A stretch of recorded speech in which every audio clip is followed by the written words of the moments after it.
नमस्कार, मैं हूं गोविंद पटेल। आप देख रहे हैं खेती की पाठशाला।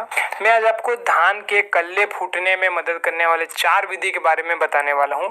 इसका अगर आप उपयोग करते हैं तो आपकी धान की फसल है उसमें काफी अच्छे तरीके से कल्ले भी फूटेंगे और आपको तो फिर आइए देखते हैं कि जो 4 विधि है क्या क्या है तथा इसको हम लोग किस तरीके से इम्प्लीमेंट कर सकते हैं हमारे खेत में। उससे पहले मेरा आपसे निवेदन है कि अगर आपने चैनल को सब्सक्राइब नहीं किया है तो चैनल को भी सब्सक्राइब करें और वीडियो को भी लाइक जरूर करिए। अभी जैसे कि धान का रोपाई का टाइम चल रहा है और जो है कई जगह रोपाई हो भी चुकी है, तो ये वाली जो विधि है लगभग आपको रोपाई के मतलब 20-30 दिन के अंदर ही करना रहता है। तो अगर आपकी रोपाई 20-25-30 दिन से ज़्यादा हो चुका है तो ये विधि इतना ज़्यादा कारगर नहीं होगा। जैसे कि हम लोग धान को रोपाई करते हैं अक्सर नर्सरी के 30-35 दिन बाद जब हम धान की रोपाई करते हैं, तो उससे जब से हम धान की रोपाई करते हैं उससे लेके 20 से लेके 40 दिन के बाद जो है धान के कल्ले फूटने का एग्जैक्ट समय होता है। तो इसी समय हमको इसकी देखभाल करनी पड़ती है। तो इस 4 विधि में से सबसे पहली विधि है सही न्यूट्रिशन। कहने का मतलब धान में कल्ले फूटने के लिए नाइट्रोजन और जिंक ये दोनों बहुत ही आवश्यक होते हैं। नाइट्रोजन जो उसकी वेजिटेबल ग्रोथ को बढ़ाता है, पौधे की जो बढ़ावार स्थिति, क्योंकि धान जो है 20 से लेकर 40 दिन रोपाई के आफ्टर 20 से लेकर मतलब रोपाई के लगभग आपको लगभग 40 से 60 दिन तक जो है धान अच्छे तरीके से बढ़ते हैं, अच्छे तरीके से अपने आप को ग्रोथ करते हैं। तो इस अवस्था में जो है नाइट्रोजन काफ़ी इंपॉर्टेंट होती है। तो खेत में जब घास मतलब प्रिटला को जब अपना काम कर लेता है तो उसके बाद जो है हमको खेत को सूखा रखना है। सूखा रखने का कई कारण रहता है।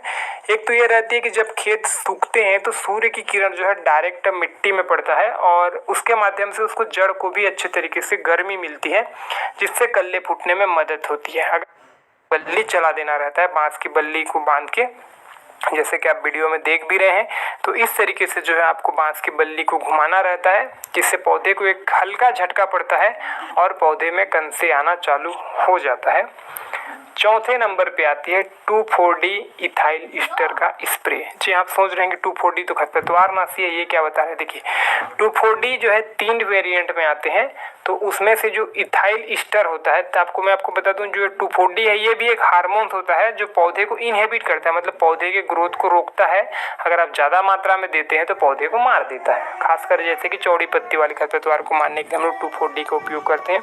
तो 2,4-D इथाइल ईस्टर को आपको 5 ml पर टंकी, मतलब 15 से 20 लीटर की जो हमारी टंकी होती है उसमें आपको 5 ml देना रहता है और उसको आपके खेत में स्प्रे कर देना रहता है। इसमें होता ये है कि इसमें भी पौधे को एक हल्का झटका पड़ता है और पौधे में जो है कल्ले फूटते हैं। एक चीज़ मेरे को बहुत लोग पूछते हैं कि जो ये बांस की बल्ली वाला जुगाड़ है सर, छोटा खेत है तो बन जाता है 1 एकड़ 2 एकड़ 5 एकड़ का, लेकिन किसी का 20 एकड़ 40 एकड़ हो तो वहाँ पे उनको थोड़ी दिक्कत होती है। तो जैसे कि आप बांस की बल्ली नहीं घुमा सकते वहाँ पे, तो आप 2,4-D को भी छिड़क सकते हैं और बांस की बल्ली को घुमाने के बाद भी आप 2,4-D का इस्तेमाल कर सकते हैं। तो इससे भी जो है काफ़ी अच्छा रिजल्ट देखने को मिलता है। तो 2,4-D को है आपको 5 ml पर टंकी के हिसाब से देना रहता है, जिससे कि पौधे को एक हल्का झटका पड़ता है और पौधे की ग्रोथ में कोई भी कमी नहीं आती करेगा, पौधे को एक हल्का झटका देगा जिससे कि उससे भी कल्ले फूटेंगे। तो जो 4 तरीका जैसे कि मैंने आपको बताया कि एक पहला है सही न्यूट्रिशन, दूसरा है खेत को सुखाना, और तीसरे नंबर पे आती है कि बांस की बल्ली वाला जुगाड़, और चौथे नंबर पे आते हैं 2,4-D इथाइल ईस्टर का फसल में स्प्रे करना। इसको अगर आप फॉलो करते हैं चारों के चारों जुगाड़ को, तो आपके धान में जो है काफ़ी अच्छे तरीके से कंसे आएंगे। तो फिलहाल मैं उम्मीद करूंगा आज का वीडियो कुछ काम आए। वीडियो अच्छा लगा तो लाइक करके चैनल को भी सब्सक्राइब जरूर करिए। तो फिर